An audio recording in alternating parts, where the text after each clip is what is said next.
Docteur Rosine Azega, bonsoir. Nous vous recevons sur la chaîne Dr Letty aujourd'hui en tant que pédiatre pour développer sur le thème coronavirus chez l'enfant. Est-ce que vous pourriez vous présenter en quelques points? Bonsoir Dr Letty et merci de nous donner cette opportunité de nous exprimer. Je suis le docteur Azega Rosine, je suis pédiatre camerounaise et j'exerce à Yaoundé dans un hôpital public de la place. Très bien. Merci, docteur, de nous avoir accordé cette interview, d'avoir trouvé du temps dans votre agenda, car on sait à quel point vous êtes très occupé, pour éclaircir nos mamans en ce qui concerne le thème COVID-19 chez l'enfant, car il y a très peu d'informations là-dessus. Sans plus tarder, nous allons entrer dans le vif du sujet. En fait, docteur, quand on parle de maladies infectieuses, alors on se soucie pour des personnes ayant une immunité réduite. Et très souvent, ce sont les personnes âgées, ce sont les femmes enceintes et les enfants.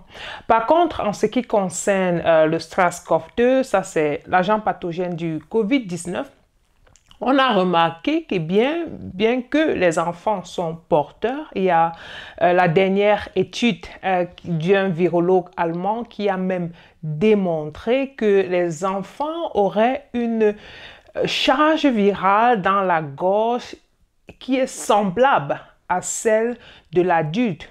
Mais bien, ces derniers font très peu souvent la maladie, sont presque asymptomatiques ou alors vont juste faire des formes bénignes de la maladie.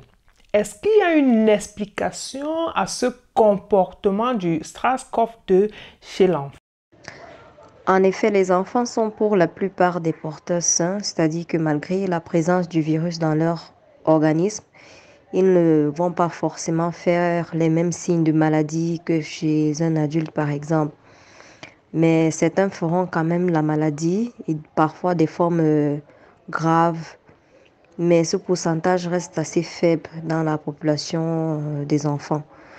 En fait, les scientifiques pensent que c'est à cause en fait de l'immaturité de certains récepteurs qui sont nécessaires à la virulence du virus.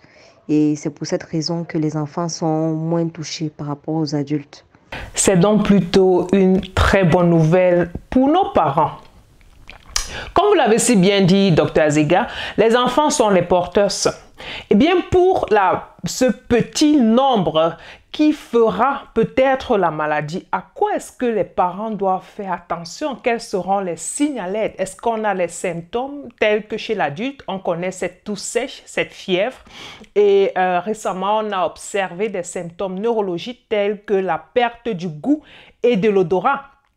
Est-ce la même chose chez l'enfant? À quoi est-ce que le parent doit faire attention? En fait, comme toute infection virale chez l'enfant, on aura des signes respiratoires qui peuvent aller de la toux à l'écoulement nasal, parfois une difficulté respiratoire également. Mais également aussi, on aura des signes digestifs avec des douleurs abdominales, voire des diarrhées. Et parfois, on peut avoir aussi des signes cutanés avec des éruptions cutanées par exemple et voire une conjonctivite également. Mais aucun de ces symptômes n'est spécifique en fait de la maladie à coronavirus 19.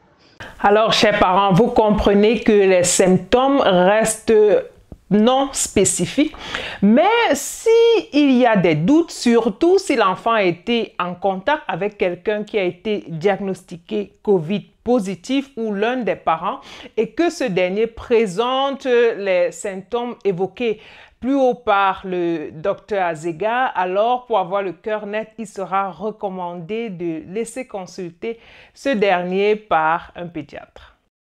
Tout à fait, docteur Letty. Effectivement, s'il y a une notion de contagion dans l'entourage de l'enfant, ça dit que peut-être un proche ou un parent a été diagnostiqué positif au COVID-19 et que cet enfant se présente avec des signes tels qu'on a déjà évoqués ici. Effectivement, il serait judicieux de faire consulter le plus tôt possible cet enfant et qu'il soit effectivement prélevé et qu'on sache si il est aussi atteint par le COVID-19. Et pour ces parents-là qui ont la crainte de se rendre à l'hôpital, surtout en cette période de pandémie, on peut comprendre. Il est peut-être temps de préciser ici, Dr. Zega, que vous avez également une plateforme en ligne sur Facebook, Sama Pediatric Care, où vous conseillez et sensibilisez et où il est également possible de prendre un rendez-vous pour une consultation à domicile. Peut-être vous pourrez nous en dire un peu plus là-dessus. En effet, nous avons créé une page Facebook intitulée Sama Pediatric Care.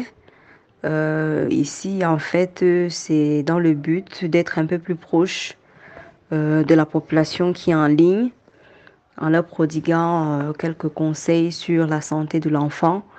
Et à travers cette page, nous essayons de sensibiliser nos différents lecteurs sur certaines pathologies courantes de l'enfant. Nous proposons également des conseils en ligne qui sont totalement gratuits et nous restons disponibles pour les parents qui sollicitent ces conseils-là, qui sollicitent voire même des consultations en ligne également. Toutefois, nous encourageons toujours les parents à aller se faire consulter en cas de maladie dans une structure hospitalière. Parce que c'est bien vrai, on donne des conseils en ligne, on peut consulter en ligne, mais quand c'est des pathologies sans gravité, quoi. Mais dès qu'il s'agit des cas un peu plus sérieux, on recommande aux parents de faire fi de leur phobie et d'aller quand même consulter, d'aller faire examiner leurs enfants dans une structure hospitalière. Alors, chers parents, pour le bien-être de vos tout petits trésors et en cas de soucis de santé moins sévères, vous pourriez solliciter les services du docteur Azega à travers la plateforme en ligne Sama Pediatric Care ou encore un appel pour une consultation à domicile. Et comme le docteur l'a bien dit, en cas de soucis sévères, on vous prie de vous rendre directement à l'hôpital. Car moi aussi, je suis très convaincue que la médecine préventive, c'est que le docteur Azega fait sur la plateforme, et ce que nous faisons aussi actuellement, cette médecine primaire-là qui consiste à agir avant que la maladie n'apparaisse, avant que la maladie ne se manifeste, est la meilleure forme de médecine, car vous restez aussi longtemps possible en bonne santé, et ceci passe déjà par l'information et la sensibilisation, et c'est exactement ce que nous sommes en train de faire actuellement. Eh bien, docteur, un autre souci des parents qui nous écoutent, c'est de savoir est-ce qu'il y aura des conséquences à long terme sur la santé et le développement des enfants porteurs ou atteints de COVID-19, car déjà, le parent ne sait pas si son enfant a fait la maladie, a été porteur, parce que les enfants, on a vu, sont des porteurs sains. Pour eux, le virus, ça ne leur cause pas de gros soucis. Et en tant que parent, on se demande à quoi s'attendre dans l'avenir. Bien sûr, c'est avec 6 mois de recul, car c'est depuis décembre qu'on connaît ce nouveau virus et on apprend au jour le jour. Comme vous l'avez si bien dit, Dr Letty, nous n'avons pas encore suffisamment de recul pour dire exactement quelles seront les conséquences sur le long terme, tant chez l'enfant que chez l'adulte, par rapport à cette maladie liée au coronavirus 2019. Pour cette interview, on s'est mis à la hauteur des plus petits pour savoir ce qu'ils aimeraient, eux aussi, qu'est-ce qu'ils ont comme question en ce qui concerne le COVID-19. Et le docteur Azega nous fera l'honneur de les répondre. On va commencer par Mohamed depuis le Cameroun. À toi, Mohamed. Bonjour, je m'appelle Mohamed. J'aimerais savoir pourquoi la maladie coronavirus a un deuxième nom appelé COVID-19. Et j'aimerais savoir que cette maladie sort d'où.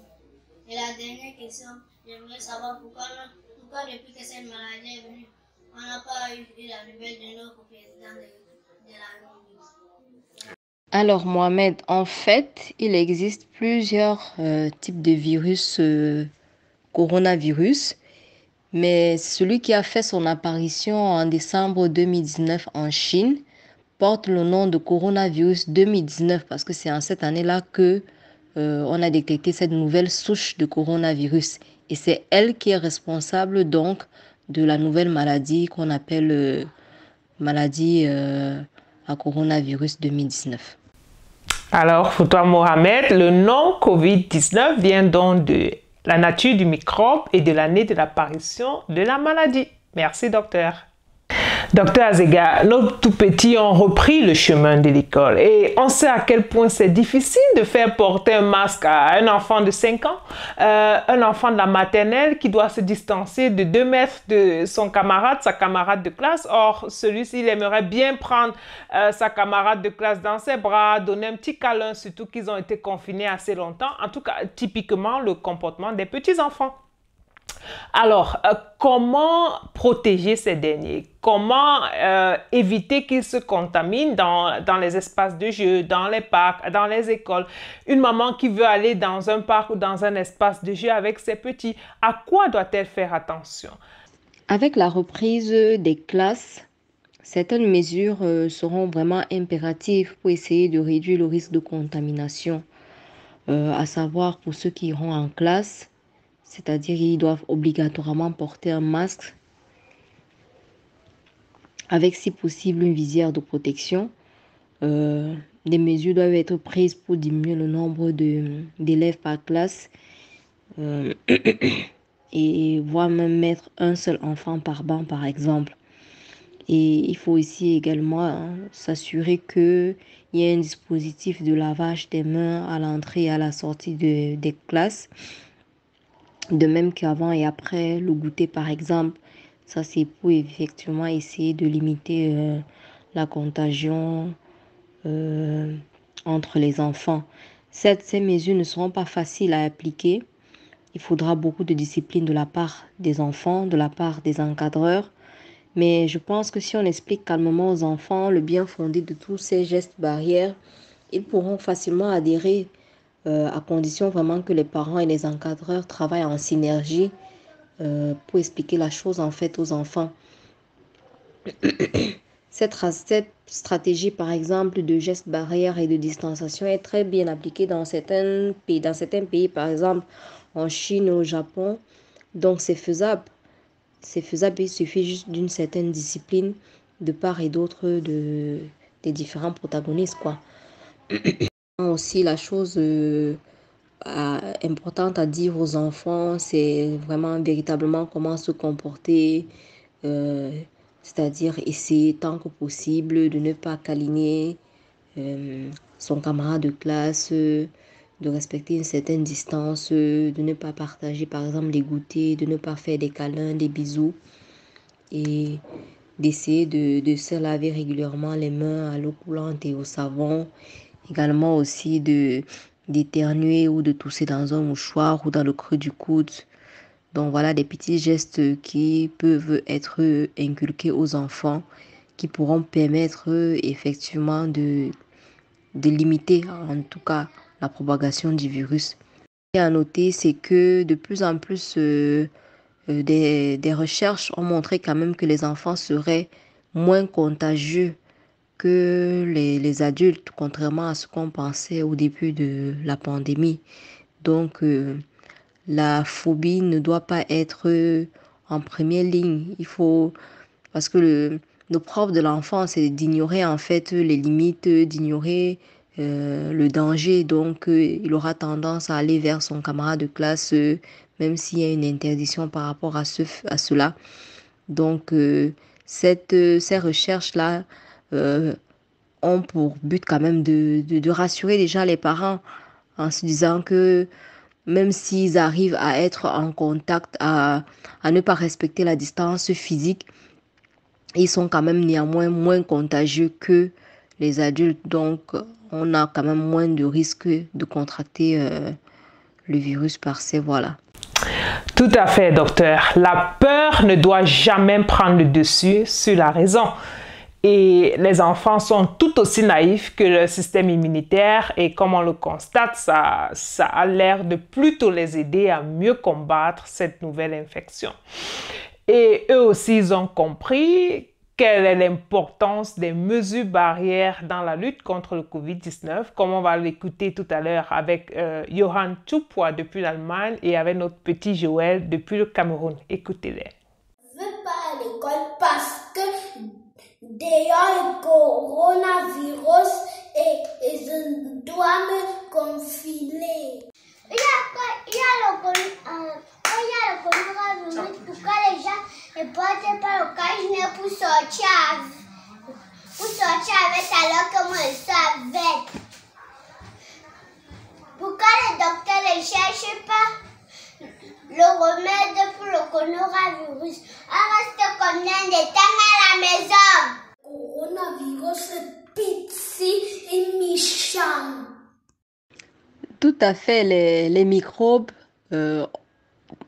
sont tout petits, ils ne sont pas visibles à l'œil nu et effectivement ils peuvent être un danger pour la santé de l'être humain. Donc c'est pour ça quand même qu'il faut prendre des mesures de précaution par rapport à cela. Il n'y a pas que le coronavirus qui est petit et qui est méchant, il y a plein d'autres bactéries et de virus qui sont aussi petits et qui sont aussi méchants. Donc, on ne doit pas seulement se limiter au coronavirus, mais penser l'âge, penser aux autres maladies.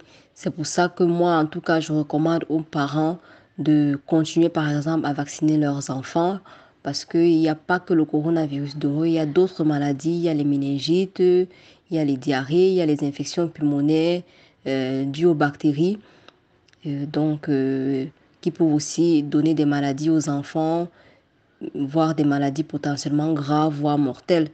Donc, effectivement, les microbes sont tout petits, mais ils peuvent causer de gros dégâts en matière de santé de l'être humain. Non, les enfants, vous ne devez pas avoir peur d'aller à l'école avec la levée du confinement, non. Il suffit juste de bien respecter toutes les règles, toutes les mesures barrières dont on a déjà parlé ici et ça devrait aller. Donc il faut aller à l'école, respecter les gestes barrières et quand vous rentrez à la maison, lavez-vous directement les mains, changez de vêtements, prenez une douche par exemple. Et ça, c'est juste pour limiter la contamination, quoi. Merci pour cette précision et pour cette assurance, docteur. Docteur Zega, le petit Joël qu'on a écouté tout à l'heure, il a une question très pertinente. Pourquoi, à quand le remède contre le COVID-19? Eh bien, Joël, il faut déjà dire que différentes équipes dans différentes parties, dans différents pays, dans le monde entier, travaillent acharnement, sans relâche, dans la recherche d'un remède, comme tu l'as bien dit, contre cette maladie. Et plusieurs ont déjà fait leurs preuves, bien que jusqu'ici, il n'y a pas de stratégie thérapeutique officiellement reconnue par l'Organisation mondiale de la santé. Docteur Zega, qu'en est-il du traitement de COVID-19 chez l'enfant dans votre environnement? Quelle est la stratégie thérapeutique que vous utilisez quand il s'agit des tout-petits? Effectivement, cet enfant a totalement raison. On doit se bouger pour chercher activement le remède par rapport à cette maladie, mais qui ne s'inquiète pas, plusieurs équipes sont dessus. Il y a déjà des essais cliniques et thérapeutiques qui sont en cours avec plusieurs molécules et voire même des molécules de la pharmacopée. Donc, il y a plusieurs essais cliniques par rapport à ce sujet qui sont en cours et qui vont certainement faire leurs preuves. Personnellement, je n'ai pas encore eu à traiter un enfant atteint du COVID-19, mais au Cameroun, néanmoins, la Société camerounaise des pédiatres a mis sur pied un protocole de prise en charge des cas suspects, des cas confirmés du coronavirus chez les enfants. Donc, dans ce protocole, on retrouve toute la démarche diagnostique et tous les médicaments qu'il faut prescrire à ces petits patients. Docteur, sans toutefois vouloir encourager l'automédication qui est très dangereux et qui peut encore être plus dangereux pour nos tout petits, car quand on est malade, il faut se laisser soigner par ceux qui ont les compétences pour le faire et dans les structures appropriées. Néanmoins, certains de nos parents aimeraient savoir que faire pour booster le système immunitaire des plus petits, des compléments, des suppléments alimentaires, des vitamines. Est-ce que c'est recommandé? Et une autre question en ce qui concerne le menthol dans les narines. En fait, je vous transmets la question comme elle me l'a été posée par la maman. Est-ce que le menthol dans les narines des enfants pourrait aider dans la lutte contre la COVID-19? C'est vrai que nous avons vu circuler sur les réseaux sociaux cette information selon laquelle le menthol aurait un effet protecteur contre la COVID-19, mais malheureusement, moi, je n'ai pas retrouvé d'études par rapport à ce sujet, donc il n'y a pas de preuves scientifiques là-dessus, quoi.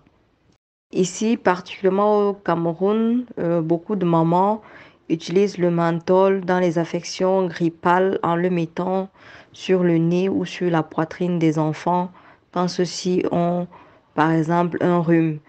Euh, pour l'instant, ça n'a pas montré d'effet néfaste.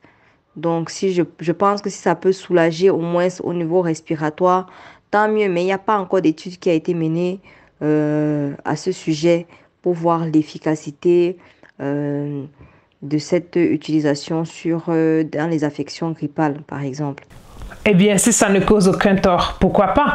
En tant que gynécologue, j'aimerais juste ajouter un petit point en ce qui concerne les femmes qui allaitent. En fait, mesdames, ça c'est la meilleure façon de booster le système immunitaire de vos enfants et de les protéger en ce qui concerne les maladies de la petite enfance en transférant à travers l'allaitement maternel directement les anticorps à ces derniers. Pour celles qui ont des symptômes, eh bien, portez un masque, respectez les règles d'hygiène, lavez-vous bien les mains et surtout, allaitez vos enfants. Pour ce qui est de comment renforcer le système immunitaire chez les enfants, je dois dire que la première étape pour un bon système immunitaire chez les enfants, c'est déjà de pratiquer l'allaitement maternel exclusif pendant les 6 premiers mois parce que à travers le lait maternel, l'enfant va bénéficier des anticorps protecteurs de la maman, ce qui va permettre à l'enfant d'être protégé contre certaines affections courantes liées à cet âge-là. Et la deuxième chose qui va aider l'immunité de l'enfant, c'est déjà de faire les vaccins recommandés et de poursuivre la vaccination selon le programme en vigueur dans le pays. Et c'est ça qui aura véritablement un effet sur l'immunité, sur le système immunitaire de l'enfant. Parce qu'en l'exposant à ces souches vaccinales atténuées, l'enfant pourra développer ses propres anticorps qui vont l'aider à lutter contre les maladies. La troisième chose par rapport à ce qui va aider pour l'immunité de l'enfant, c'est déjà d'avoir une alimentation saine, équilibrée, riche en fruits, riche en légumes, pour faire le plein de vitamines, de sels minéraux et d'antioxydants qui vont aider à booster cette immunité déjà acquise.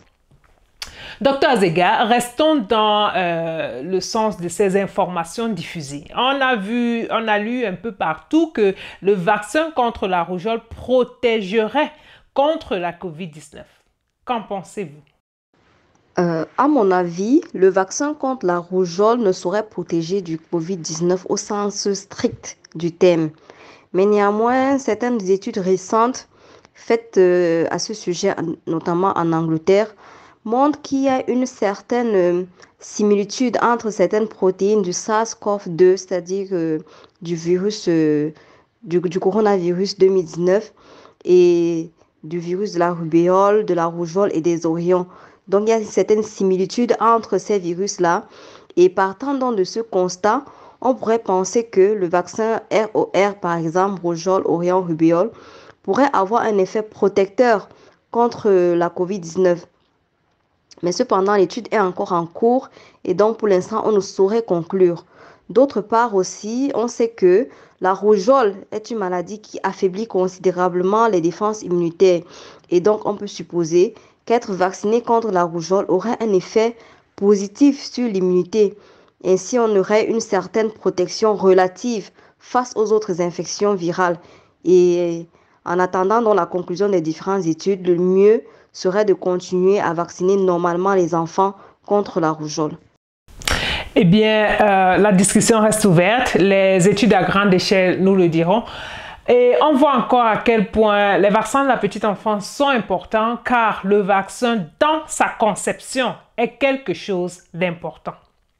Docteur, nous tendons déjà vers la fin de notre interview qui est extrêmement enrichissante. Pour finir, encore quelques derniers points et on va se tourner vers les comorbidités et plus précisément l'asthme. Les enfants atteints d'un asthme, qui ont une maladie telle que l'asthme, comment se comporte le virus chez ces derniers à cause du fait qu'ils sont déjà atteints d'une maladie respiratoire? Est-ce que les parents devraient donc être plus en alerte? Bien évidemment, pour les enfants ayant l'asthme, les parents doivent être plus vigilants et plus attentifs, mais l'impact sera fonction en fait de la gravité de l'asthme. Plus l'asthme sera sévère et difficile à contrôler, plus il y aura plus de risques si le coronavirus vient s'ajouter dessus, vient se greffer dessus, quoi. Donc, chez un enfant asthmatique qui présenterait des symptômes de COVID-19, il faudrait impérativement le faire consulter dans les plus brefs délais pour voir ce qu'il y a lieu de faire, s'il y a un ajustement thérapeutique à faire. Alors, chers parents, on comprend bien que le plus important, c'est que l'asthme soit bien équilibré et pour cela, il faut que l'enfant prenne régulièrement ses médicaments. Et pour ainsi éviter une poussée d'asthme qui sera dangereuse au cas où une autre infection s'y ajoute, une infection respiratoire telle que la COVID-19.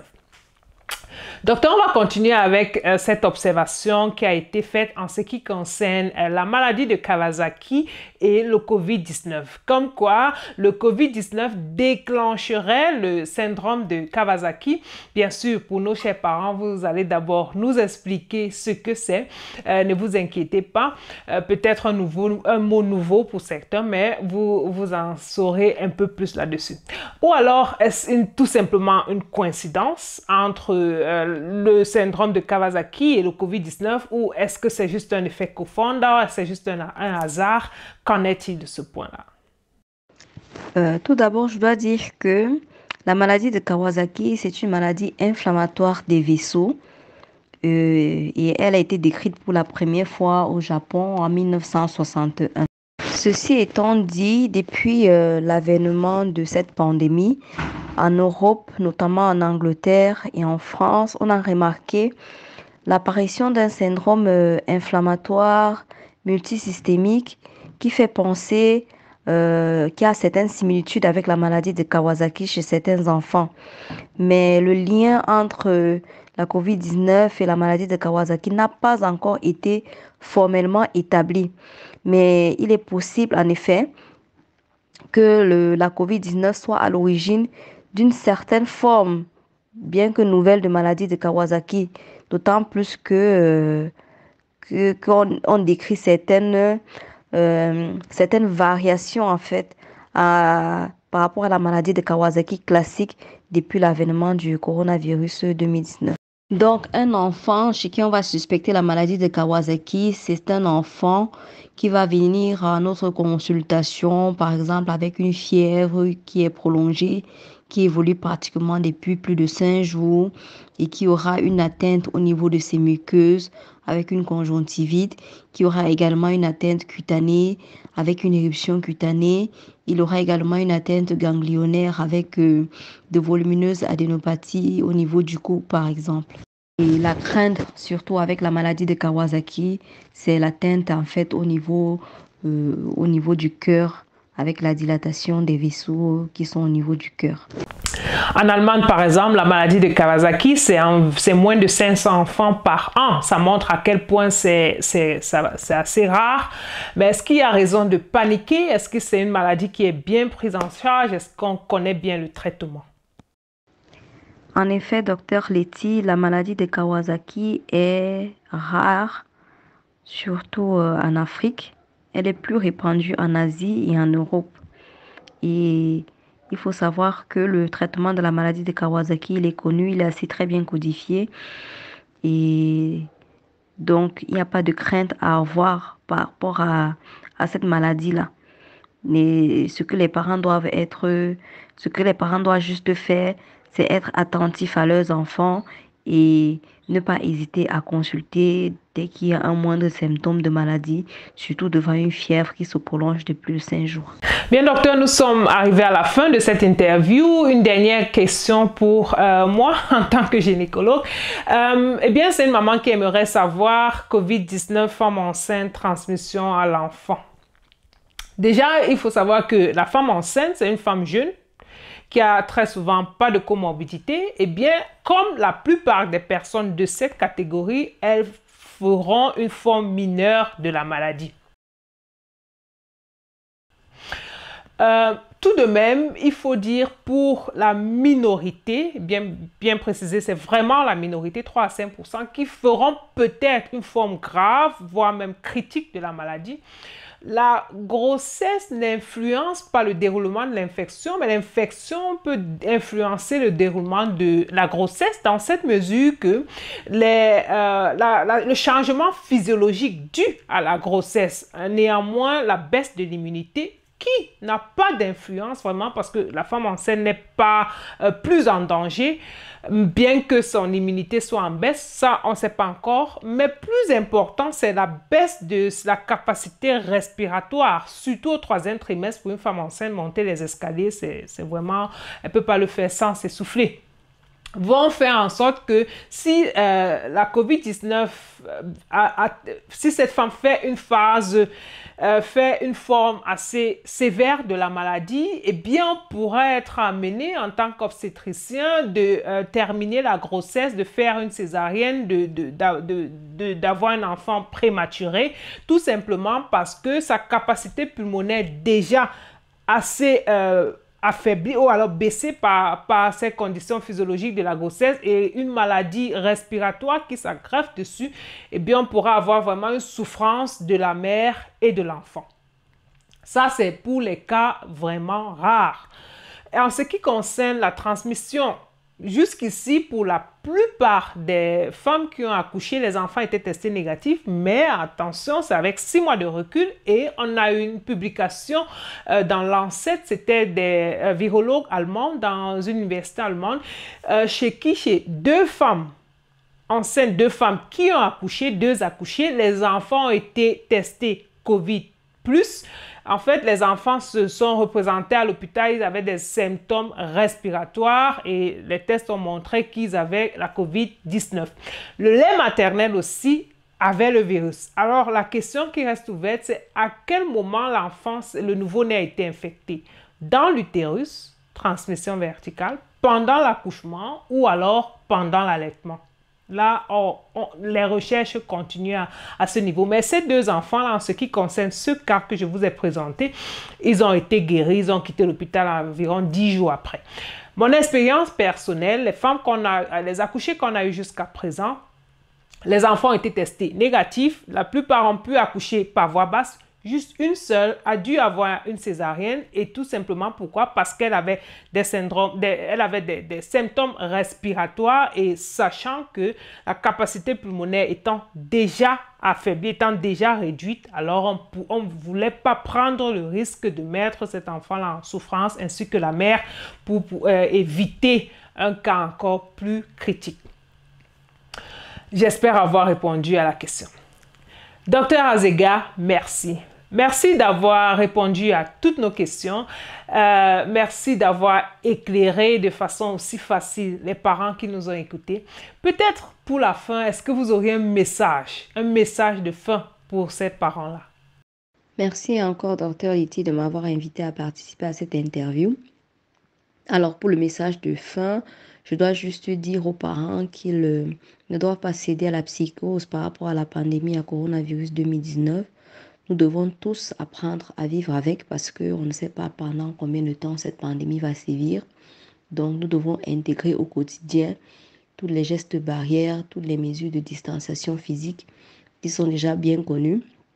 Nous ne devons pas relâcher la vigilance. Nous devons continuer à laver nos mains de façon régulière à l'eau coulante et au savon, à utiliser les solutions hydroalcooliques, à porter nos masques et à respecter cette distance physique parce que c'est surtout ça qui va nous permettre d'éviter la contamination.